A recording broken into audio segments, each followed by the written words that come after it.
आप सभी कोई ना कोई काम करते हैं, जॉब करते हैं या बिजनेस करते हैं और ये सब करके आप पैसा कमाते हैं। क्या आपका पैसा भी पैसा कमाता है? मतलब क्या आपका पैसा भी काम करता है? आप सोच रहे होंगे ये कैसे हो सकता है? जी होता है। कैसे होता है इस पे थोड़ी बात करते हैं। तो देखिए, हम जो पैसा कमाते हैं वो कहाँ रखते हैं? बैंक में रखते हैं। और बैंक क्या करता है, इसके बाद हमें कुछ इंटरेस्ट देता है। तो जो इंटरेस्ट दे रहा है ना पैसे पे, वो भी एक तरह का पैसा कमाना ही होता है कि पैसा हमें कुछ पैसा दे रहा है, रिटर्न दे रहा है। तो बैंक में जब हम पैसा रखते हैं तो क्या देता है? 3%, 2% या 4%, इतना ही रिटर्न हमें मिलता है। पर यहाँ पे एक चीज़ समझना ज़रूरी है हमें कि जो ये पैसा हमें मिल रहा है रिटर्न के तौर पे, हमारे सेविंग अकाउंट में जो पैसा रखा है, इससे हमारा पैसा बढ़ रहा है क्या? नहीं, एक्चुअली हमारा पैसा घट रहा है, कम हो रहा है। मीन्स पैसे की वैल्यू डाउन हो रही है धीरे धीरे। अब इसको थोड़ा समझते हैं सरल तरीके से। देखिए, महंगाई दर आप सुनते रहते हैं कि महंगाई दर इतनी बढ़ गई। तो ये हर साल महंगाई दर जो बढ़ रही है, कितना बढ़ता है? कभी 5% महंगाई दर बढ़ती है, कभी 6% बढ़ती है। इस साल थोड़ी कम बढ़ी है। तो इसका इम्पैक्ट क्या पड़ता है? जी हाँ, इसका इम्पैक्ट पड़ता है हमारे ऊपर भी।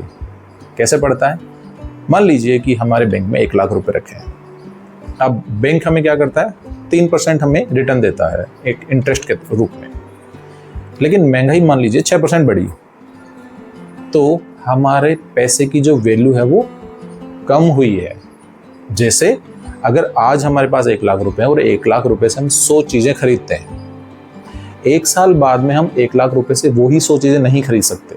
अगर 100 चीज़ें खरीदनी है तो हमें 1 लाख रुपए से ज़्यादा पैसे चाहिए, 5-6 हज़ार रुपये और डालने पड़ेंगे, तब हमें उतनी चीज़ें मिलेंगी। और अगर हम सिर्फ 1 लाख रुपए ही रखते हैं और वो ही 100 चीज़ें खरीदेंगे तो वो चीज़ें कम आएंगी। यानी कि हमारे जो 1 लाख रुपए हैं उसकी वैल्यू लगभग 95 या 94,000 ही रह गई। और ये हर साल डाउन होता रहता है। महंगाई दर के अकॉर्डिंग हमारी वैल्यू कम हो जाती है पैसे की। चीज़ें महंगी हो गई पर पैसा अगर उतना ही रह गया तो उसकी वैल्यू तो कम होनी है। और धीरे धीरे साल दर साल, आज के 10 साल बाद उस 1 लाख रुपए की वैल्यू क्या हो जाएगी? सोचिए जरा। 20 साल बाद क्या हो जाएगी? 20-30 हज़ार रुपये रह जाएगी उसकी वैल्यू। तो फिर बैंक में पैसा जो हमें रखे हैं, जिस पे हमें इंटरेस्ट मिल रहा है, वो सफिशिएंट नहीं है। इसका मतलब पैसा सही तरीके से पैसा नहीं कमा रहा, सही काम नहीं कर रहा। तो पैसे की सही नौकरी लगना जरूरी है ना। तो वो क्या हो सकती है फिर? तो कई साथी हैं जो थोड़ा अवेयर होते हैं इसके बारे में, वो क्या करते हैं? आरडी या एफडी कर लेते हैं। अब आरडी और एफडी करेंगे तो उससे क्या होगा? जी, उससे थोड़ा बेटर रिटर्न हमें मिलता है। 5% मिलता है, कई जगह हमें 6% भी रिटर्न मिलता है। लेकिन अब इसको फिर से महंगाई के साथ में जोड़िए, महंगाई दर के साथ में। अगर महंगाई दर 5% बढ़ रही है और आपको भी 5% रिटर्न मिल रहा है एफडी में, तो 1 साल बाद महंगाई दर यहाँ पहुंच गई, आपके पैसे की भी वैल्यू वहाँ है, वो भी बढ़ी, लेकिन वो इतनी बड़ी जितनी महंगाई दर बढ़ी। यानी कि आपका पैसा कम नहीं हो रहा लेकिन बढ़ भी नहीं रहा, उतना ही रह रहा है। 5 साल बाद आपको लग तो रहा होगा कि मेरा 1 लाख रुपया 1,30,000 रुपये बन चुके हैं, 1.5 लाख रुपये बन चुके हैं, लेकिन उस टाइम वो वैल्यू भी उतनी ही है उसकी। इसका मतलब उसकी वैल्यू 1.5 लाख नहीं रही है, उसकी वैल्यू 1 लाख जितनी होगी ना। 1.5 लाख रुपया बन गया लेकिन वैल्यू 1 लाख जितनी है उसकी। तो इसका मतलब क्या हुआ कि हमें महंगाई दर को बीट करने वाला रिटर्न चाहिए पैसे से। तो हमें ऐसी जगह इन्वेस्ट करना पड़ेगा जहां पैसा हमें ज्यादा अच्छा रिटर्न दे। अब वो क्या हो सकता है? अब आप कहेंगे कि प्रॉपर्टी में इन्वेस्ट कर लेते हैं। हाँ, प्रॉपर्टी में अच्छा रिटर्न मिल जाता है। प्रॉपर्टी का एक चैलेंज है। लेकिन क्या चैलेंज है? प्रॉपर्टी का चैलेंज ये है कि प्रॉपर्टी मंथली 1,000 रुपये देने से नहीं होगी, या सिर्फ 50,000 या 1 लाख रुपये मुफ्त देने से भी नहीं मिलने वाली है। तो क्या आपको पैसा ज़्यादा चाहिए, बहुत सारा पैसा इन्वेस्ट करना पड़ता है, तब जाके प्रॉपर्टी आती है।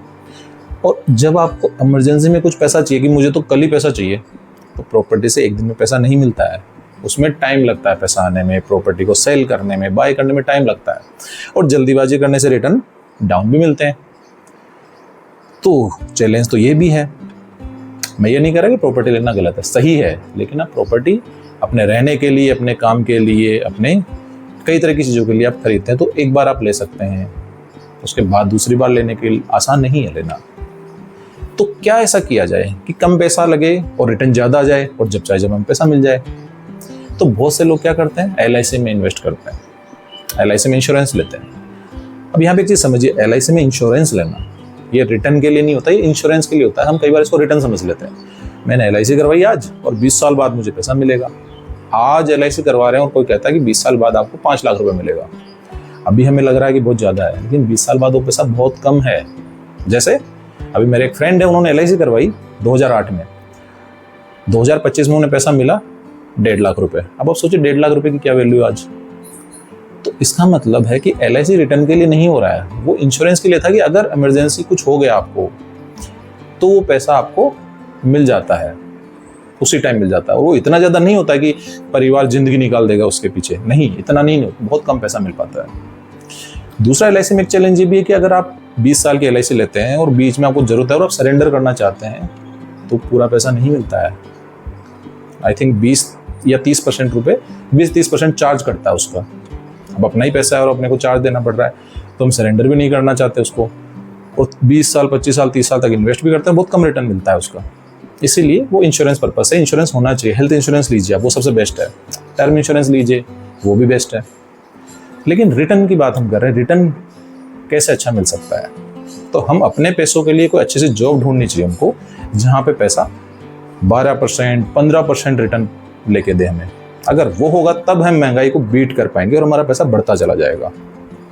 तो वो क्या हो सकता है? तो देखिए, मैं कोई सुनी सुनाई बातें नहीं कह रहा हूँ आपको, मैं अपने जो मैंने फील किया है, जो मैंने एक्सपीरियंस किया है, जो मैंने खुद करके देखा, मैं उसकी बात कर रहा हूँ।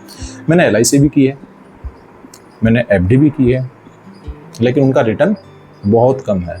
इसलिए मैं अपने एक्सपीरियंस से कह रहा हूँ कि ये उतना बेहतर विकल्प नहीं है जी महंगाई को बीट कर पाए। तो फिर क्या ऑप्शन है हमारे पास?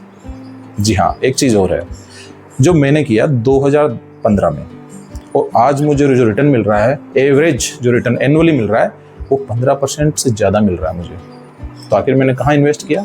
जी हाँ, बहुत से साथियों को आइडिया मिल गया होगा, और नहीं है तो मैं बता देता हूँ, वो है म्यूचुअल फंड। जी हाँ, म्यूचुअल फंड ऐसी चीज़ है जहाँ पे हमको रिटर्न महंगाई दर से बहुत ज़्यादा मिलता है। 12% या उससे ज़्यादा तो मिलता ही मिलता है। अगर आप 5 साल या उससे ज़्यादा रिटर्न के लिए आप जाते हैं, लॉन्ग टर्म के लिए अगर आप जाते हैं, तो आपको बहुत अच्छा रिटर्न मिलता है। और ये कंपाउंडिंग होती रहती है, कंपाउंडिंग से और पैसा बढ़ता जाता है। पैसा जितना बढ़ रहा है, उस बढ़े हुए वैल्यू पर फिर से आपको इतना % और मिलता है।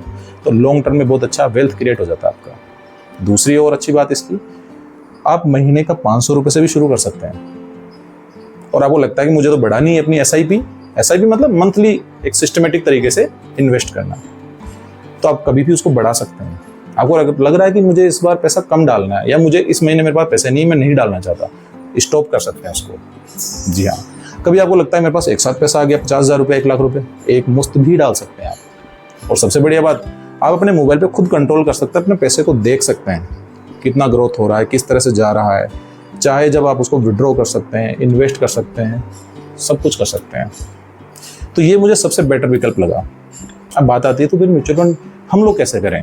आखिर ये म्यूचुअल फंड क्या है, इसमें पैसा इतना क्यों बढ़ता है, और क्या इसमें नुकसान भी हो सकता है? ये किस तरह से काम करता है? कौन सा म्यूचुअल फंड में लेना चाहिए? हमें अपना अकाउंट म्यूचुअल फंड में कैसे खोलना चाहिए? इन सभी सवालों के जवाब आपको अगले वीडियो में जरूर मिलेंगे, और हम अगला वीडियो जल्दी लेके आएंगे, और बहुत ही सरल और उदाहरण के साथ में हम आपको म्यूचुअल फंड के बारे में समझाएंगे। तब तक जुड़े रहिएगा। इस वीडियो से संबंधित कोई भी सवाल हो, कोई सुझाव हो, कुछ अच्छा लगा हो, जरूर शेयर कीजिएगा।